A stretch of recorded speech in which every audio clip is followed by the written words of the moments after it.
Yes. So we're making noodles like shoyu ramen noodles, and let me explain the ingredients. So this is the flour we talked about, right? So this like has a protein content like 11.2% and ash like 0.34%. Like so, this is like very low ash. It's like really low ash content. And for the this is a solid ingredients and liquid ingredients. So we have water.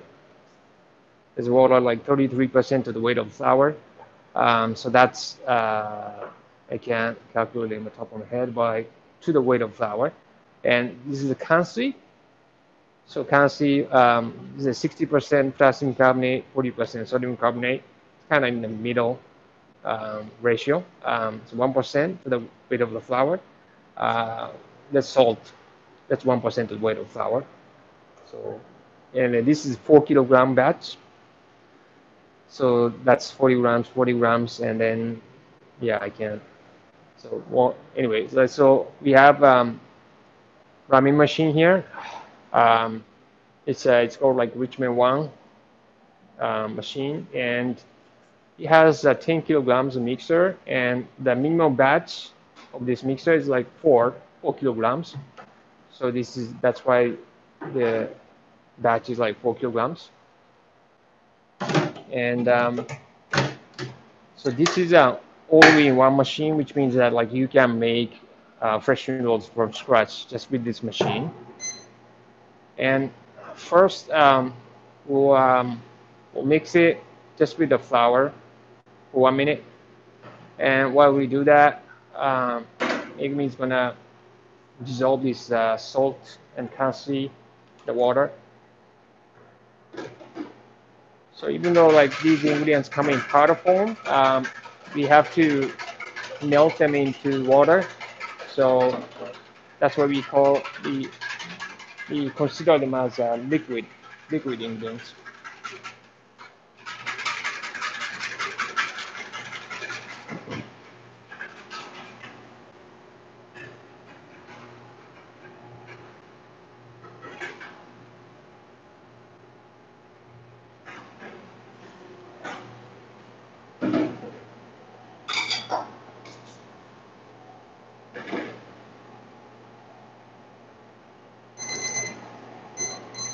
So after 1 minute, we'll need to pour the liquid onto the mixer lid, which has like small holes.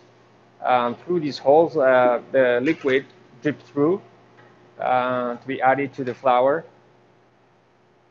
We add the liquid like this way because we want to add like liquid like little by little.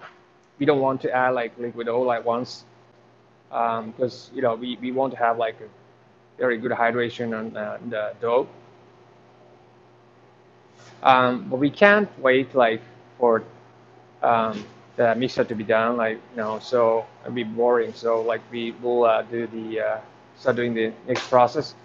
So this is the dough that made me like prepared like before, same recipe. So that's how like first resting is done. So putting the dough like in a plastic bag and letting it sit at room temperature for 30 minutes to an hour. And the first process that we're gonna do is it's called like wrap forming.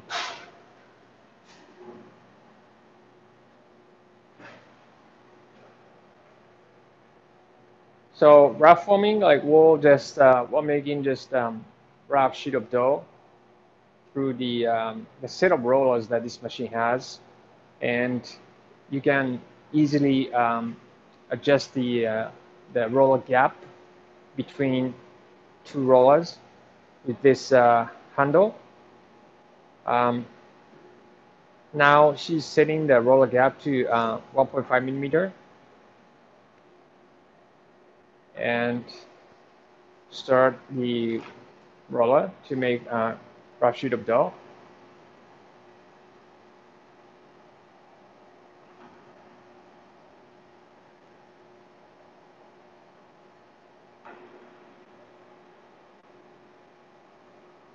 So she's winding it onto a rolling pin, and we just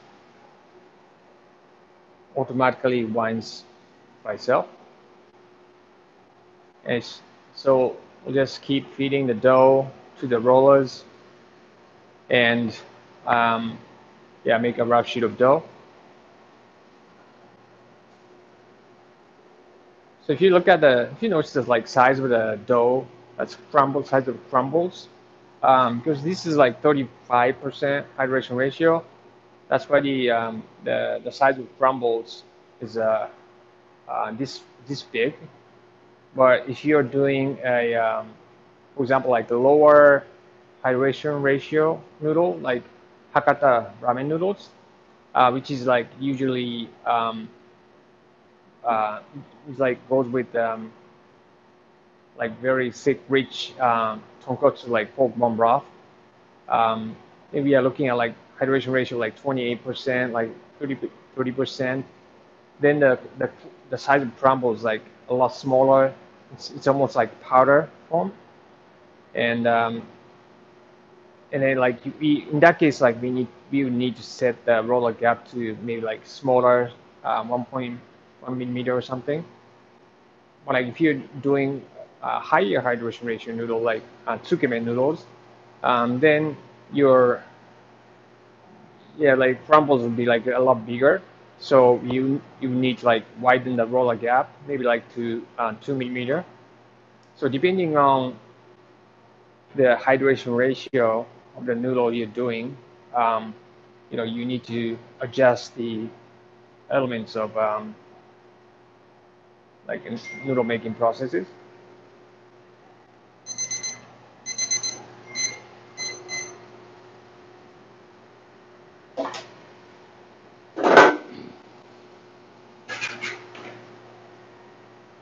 So it's been 4 minutes, and then we'll add the like rest of the water, and then like run it for another 6 minutes. So the total mixing time is 10 minutes for this dough. And so basically we talked about like different hydration ratio dough, and so low hydration dough, that's less than like 30%. So the mixing time is 15 minutes. But like high hydration ratio noodle, the mixing time is like just 5 minutes. So the less water, the longer you have to mix.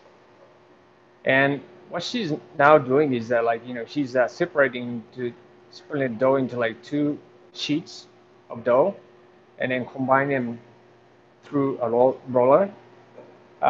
Because the dough sheet now is like still like it's very fragile, so you want to make it firm by like combining them together. And that was like 1.5 millimeter in thickness previously, and we were combining two separate sheets into one, right? So that's like 1.5 plus 1.5, like 3 millimeter equivalent of dough is like going to the roller, right?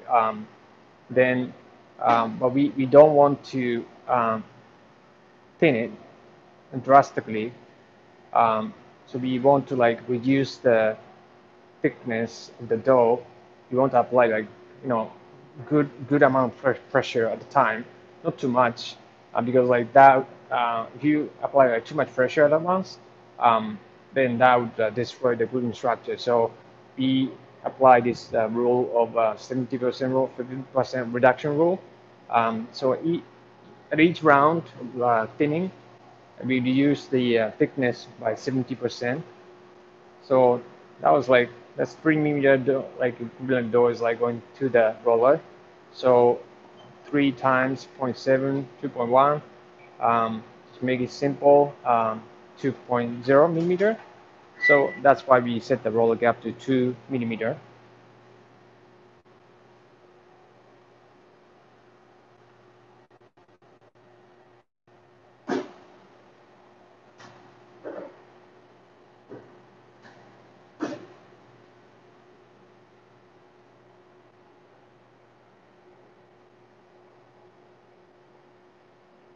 So this compounding process is very important to have this very good noodle texture If you skip this process, then the noodle texture be like really it's not gonna be like really firm that as farmers like you want for your ramen noodles to be. I mean your shoyu ramen noodles to be.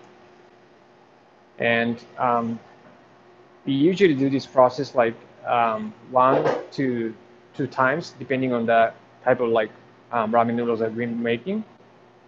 And for this type of noodle, like we do it twice. And again, like compounding process, separating in two sheets and combining through the roller, right?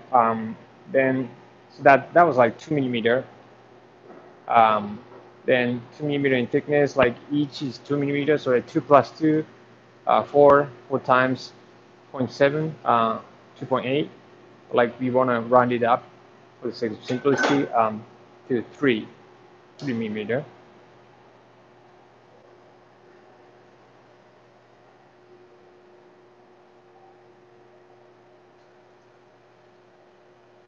And from this point on, we want to start dusting it from this automatic duster because you don't want the dough to stick together. Don't want, so like to keep it from sticking, we start dusting from this point on.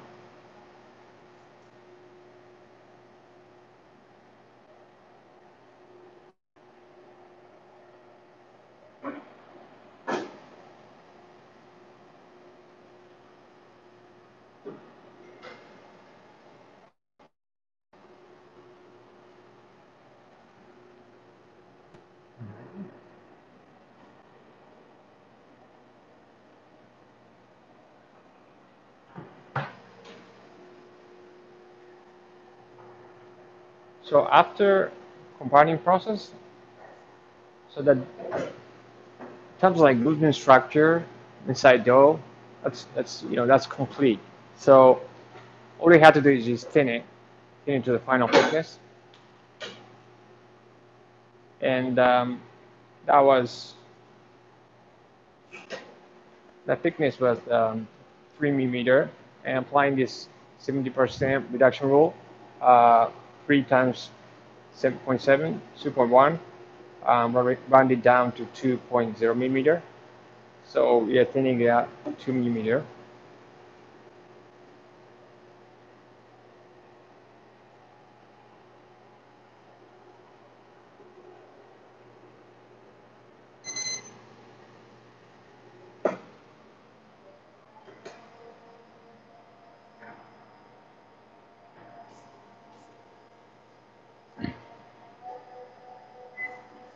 And from this point on, we can actually go faster. We are going slower because we wanted to um, put really good pressure on the dough. Like from this point on, we can go faster because the gluten structure has been complete inside dough.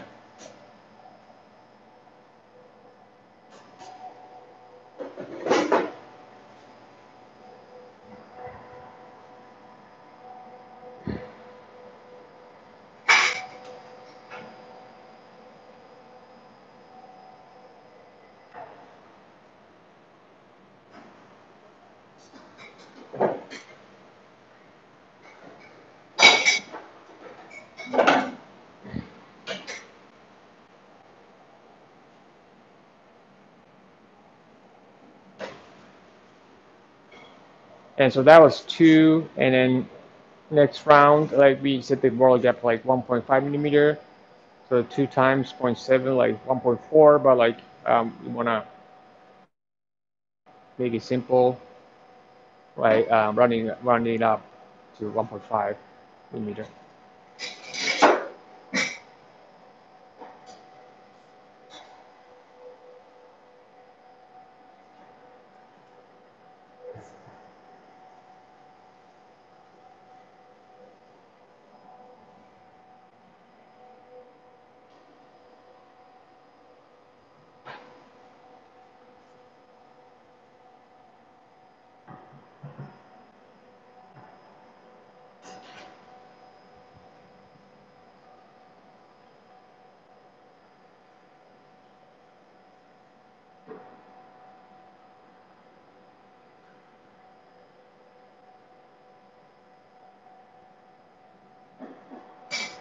So even though we set the roller gap and dough sheet goes through the roller gap, the actual thickness of dough is always bigger because right after like it's going through the roller gap, it bounces back, like it expands back.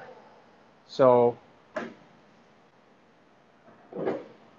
next round, like we're gonna cut it, but like we want to measure the actual thickness to see what the actual thickness is, like 0-ish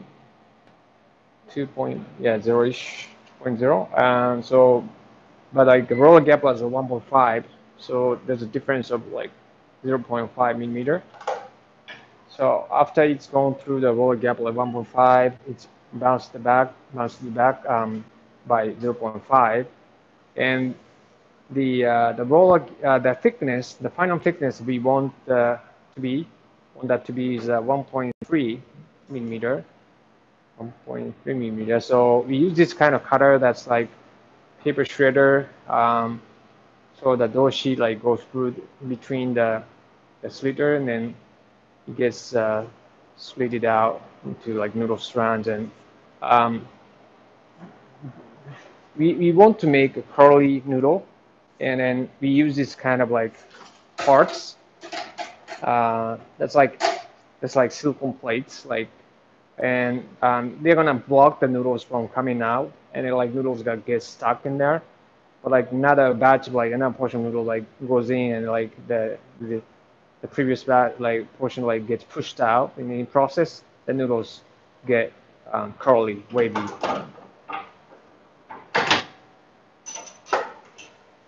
So we'll set the cutter and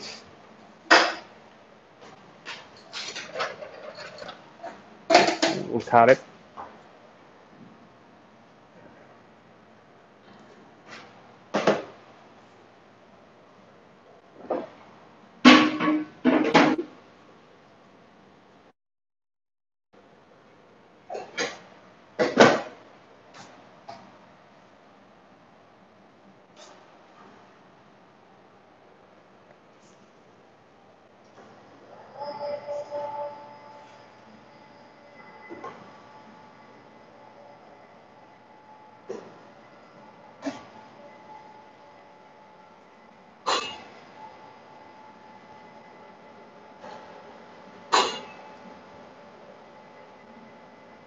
So noodles are coming out and they're curled like that.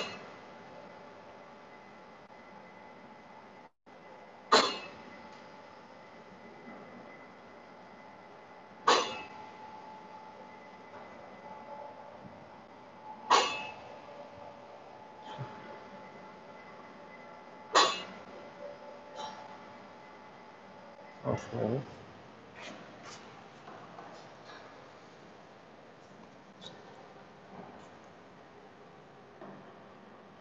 All right, so I'm gonna make the other half straight and different size, a bit different size.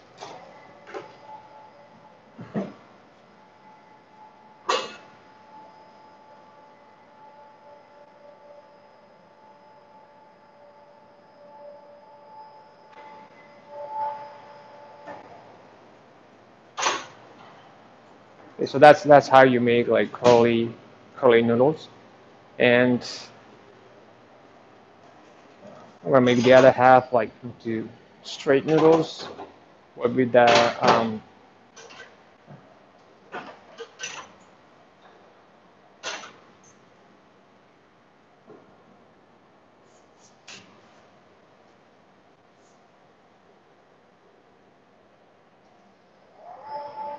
and you can change the length.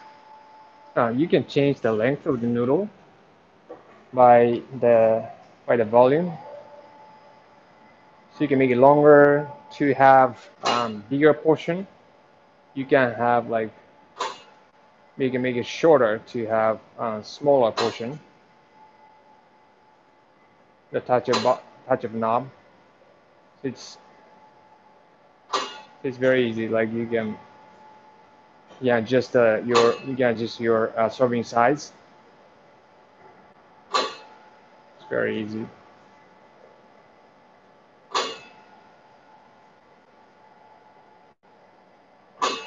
So this was just 4 kilogram batch, and then depending on your serving size, the how many portions you can make out of the batch would be like a bit different.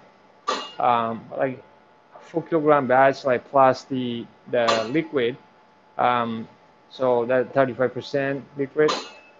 So you're looking at maybe looking at like maybe like 40, 45. If the one portion is like maybe like 120, 130 grams.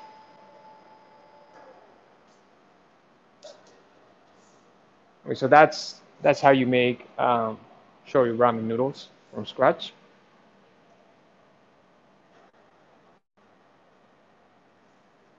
Okay.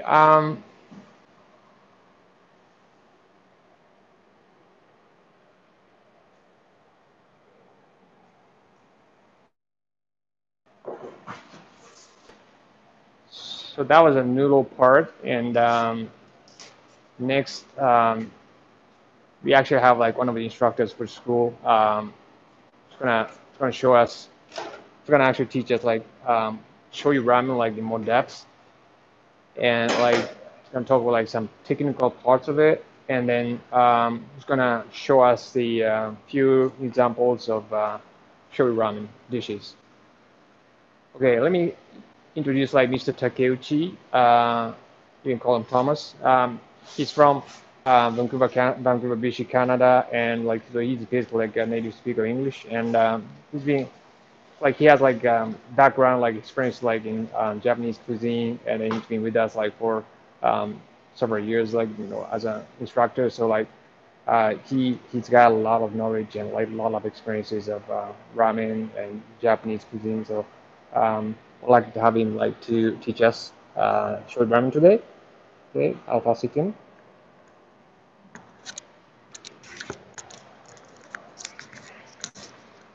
Thank you, Akira. Once again, my name is Thomas. I'm one of the instructors at the Yamato Ramen School. And today I'll be talking about shoyu ramen, so soy sauce ramen. And before talking about the ramen, I want to talk about the soy sauce itself. First of all, soy sauce is made of soybean, wheat, salt, water, and koji mold. And this is a key to soy sauce because this is the fermentation starter. By mixing all of these together, the koji will start the fermentation and you'll end up with the soy sauce. Okay, so that's how soy sauce is made. And next I want to talk about the types of soy sauce. And the first type is regular soy sauce. Okay? This is the most common type of soy sauce in Japan, and it is made of 50% soybean and 50% wheat. And this is the most common type of soy sauce. And the next one is light soy sauce. And the light soy sauce is also soy 50 and wheat 50, but it has extra 10% salt. So it's a little bit saltier and it's less fermentation. So which gives a lighter taste, lighter color in the soy sauce. And the next one, white soy sauce. And this is mainly made with wheat. And this has very little color and it has a very mild taste as well. Next, re-fermented soy sauce. This one's a little bit unique because this is a soy sauce that's made with soy sauce. So what this means is that regular soy sauce is made with soybean, wheat, salt, and water and koji mold, but the salt and water part becomes soy sauce. So it's pretty much making soy sauce with soy sauce, which gives a really dense flavor, soy sauce flavor. So next one is Tamari Soy Sauce. This one is made with less wheat or no wheat. So this can be gluten-free as well. And because it has a high percentage of soybean, it's a really dark in color, and also it has a strong soy sauce flavor as well. And this order is from darker to lighter. So when the soy sauce is darker, it usually has a stronger soy sauce flavor, and usually more flavorful as well. And lighter in color, it's usually milder in taste, and it might be easier to consume it as well. So when you're choosing your soy sauce for your ramen, you can decide by how strong you want the soy sauce flavor to be. So if you want to bring out the soy sauce flavor, just go for the darker color soy sauce. And if you don't want to overwhelm the ramen with the soy sauce taste, just go for a lighter color soy sauce. Okay, so now that types of soy sauce is explained, I want to talk about the types of shoyu ramen, so soy sauce ramen. So there's all sorts of shoyu ramen, but you can break it up into two groups. One is regional, and the second one is type of stock. So regional soy sauce ramen is, for example, Tokyo Ramen, Kitakata Ramen, Asahikawa Ramen. And they're usually adjusted to the regional preference of the taste. And also they often use local ingredients to make the ramen. And the second group is type of stock. Some examples are tori shoyu ramen. Tori means chicken, so it's chicken shoyu ramen. Second one, tonkotsu shoyu ramen, which is pork. And tonkotsu shoyu ramen is usually the stock is emulsified and creamy. And the next one is gyokai shoyu ramen, which means seafood shoyu ramen. And this is the difference is the type of stock. Okay, so here are some of the types of shoyu ramen. And next, I want to talk about the elements of shoyu ramen. So the first one is the stock. And stock for shoyu ramen, they're usually clear or cloudy, so slightly emulsified chicken stock, or clear or cloudy pork stock. Or the third one, seafood stock. Or it can be a mixture of these stock. And sometimes at a ramen shop, they call their ramen stock double soup, which means it's a mixture of two different types of stock.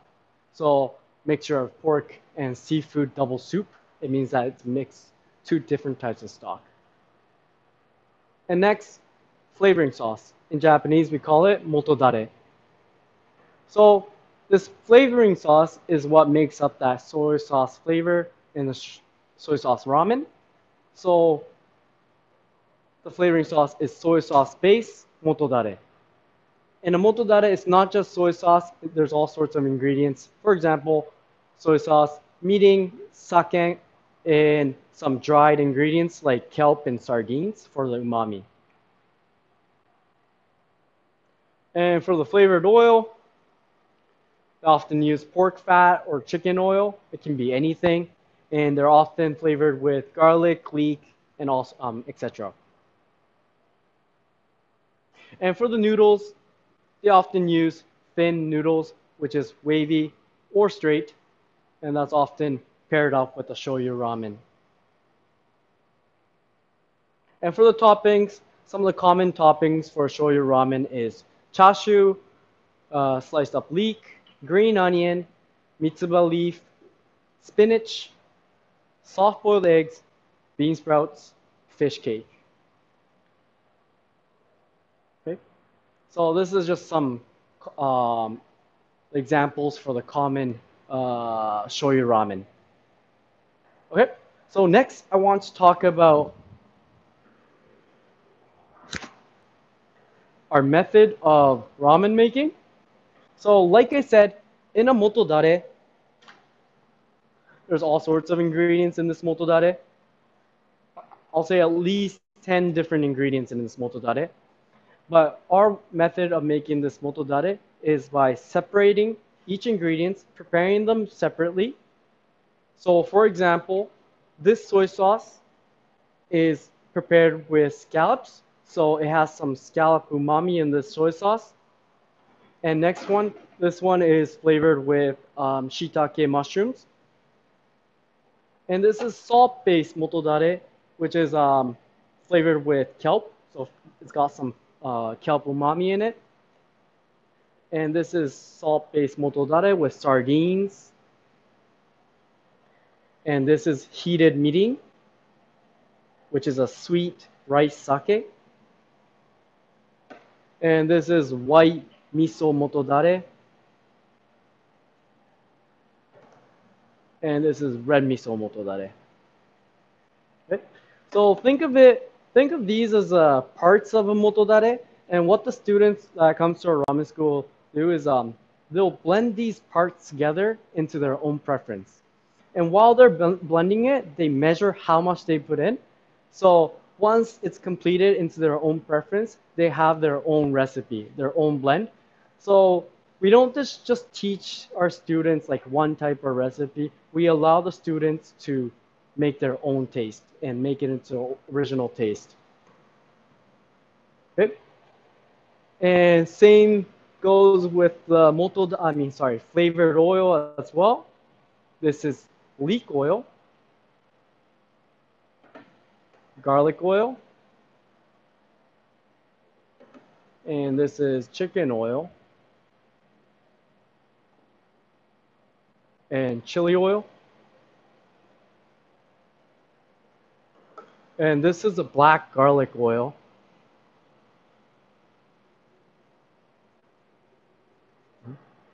So this is often top for like a tonkotsu ramen. Okay, so same goes for flavor oil. The students will blend the flavor oil together into their own blend.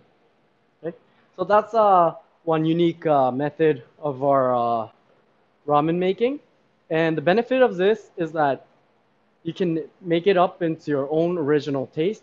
And also, you don't just learn one type of ramen. You get to learn how to blend the ingredients together, how to combine them, so you'll be able to make all sorts of ramen. Okay? So if you're interested to learn our method, please consider a ramen school.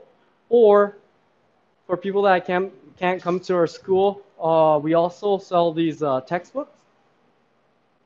Okay? So these will cover how to make the stock, motodare, and flavored oil. And please, if you're interested, please contact us through our website. And yeah, it comes in 2 sets: basic edition, basics, and the methods. So yeah, if you're interested.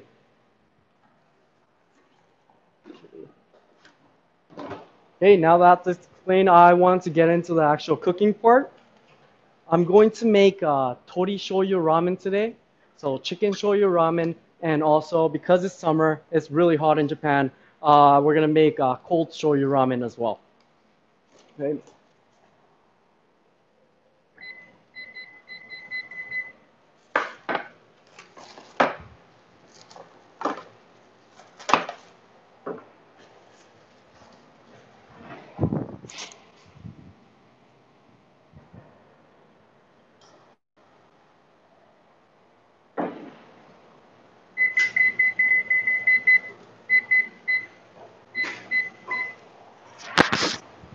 Okay, so the first thing we want to do is we're gonna heat up the stock first. This is chicken and fish stock. So I'm gonna heat it up.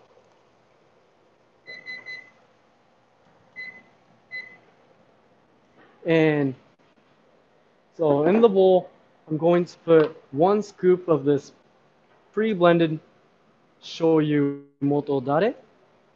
It's 1 scoop.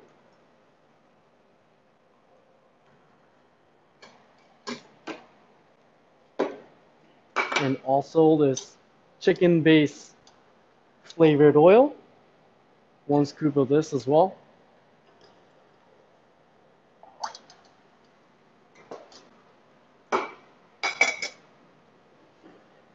And today we're going to use this straight thin noodles for this shoyu ramen.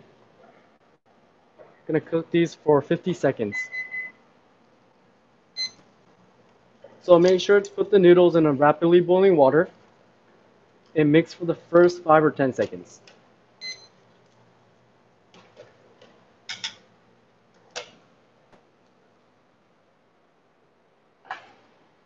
And for the toppings, we have thinly sliced leek, radish sprouts, soft-boiled egg with marinated in soy sauce, menma, and sous vide chicken chashu. And I have lime in between to kind of define the look of this chashu.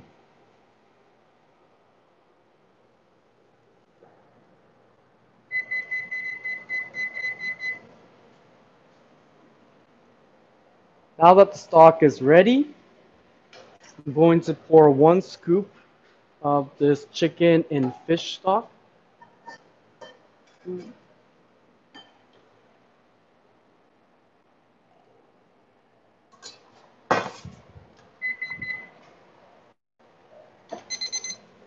And the noodles are ready as well.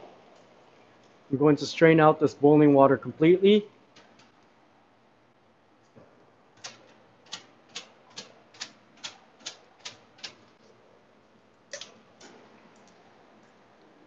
And I'm going to put this in the soup. And I'm going to line up the noodles.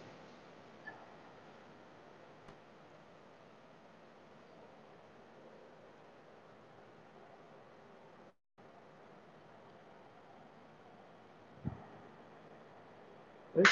So now that the noodles are lined up, it allows us, the customer to eat the noodles easier. Okay. So now chashu first. I'm going to top the toppings. I'm going to put the chashu in the middle. And soft-boiled egg on the side. Menma on the side as well. And thinly sliced leek in the back. It's going to give some height to the ramen. And lastly, I'm going to top it with some radish sprouts for the green.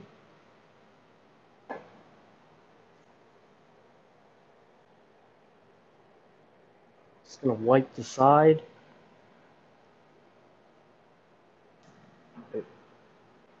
So this is how to prepare your chicken shoyu ramen.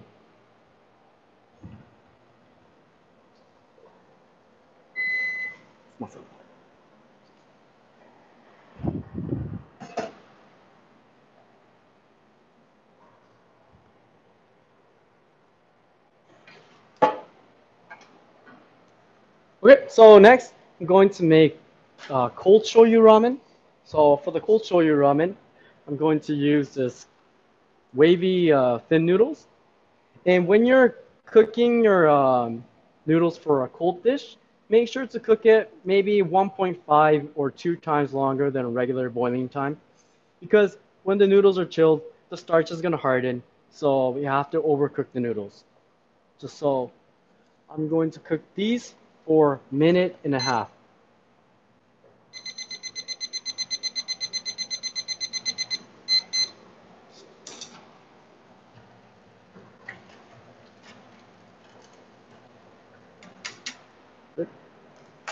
And let's prepare the soup. So I'm going to use the same flavoring sauce.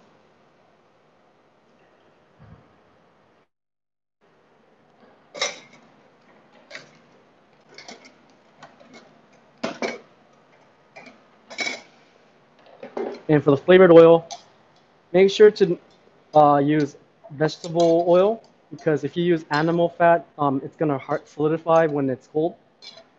So make sure to use vegetable base oil. And this is flavored with scallop, mackerel, and some garlic as well.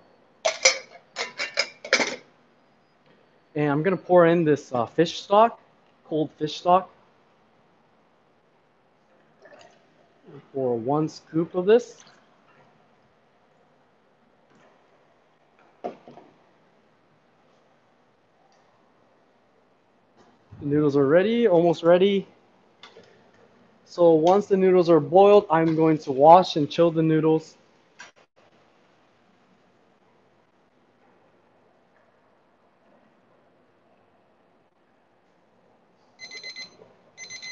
Okay. So once it's boiled, into the strainer. And I'm going to wash and remove the starch around the noodles.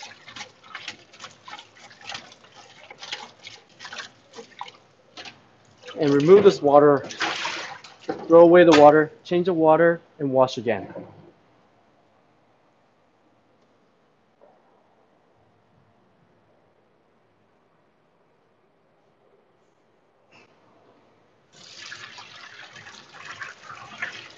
Okay. So now that the starch is removed, the noodles are nice and silky, and it's cold as well. Okay. Now I want to remove all this water. This water is going to dilute the soup, so remove the water completely.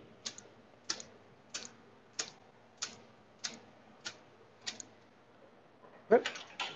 So now, put the noodles into the soup.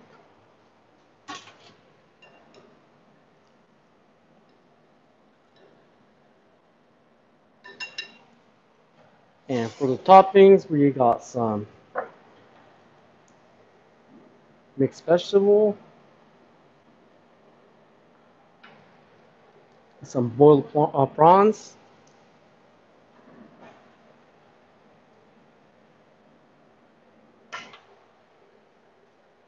soft-boiled eggs, and some baby corn, okra,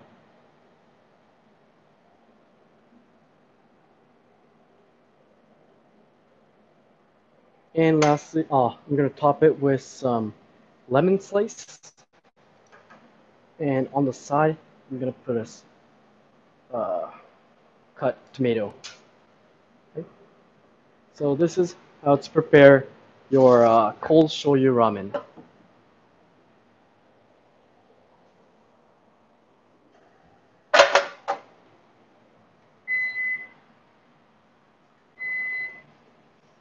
And this cold shoyu ramen is perfect for summer.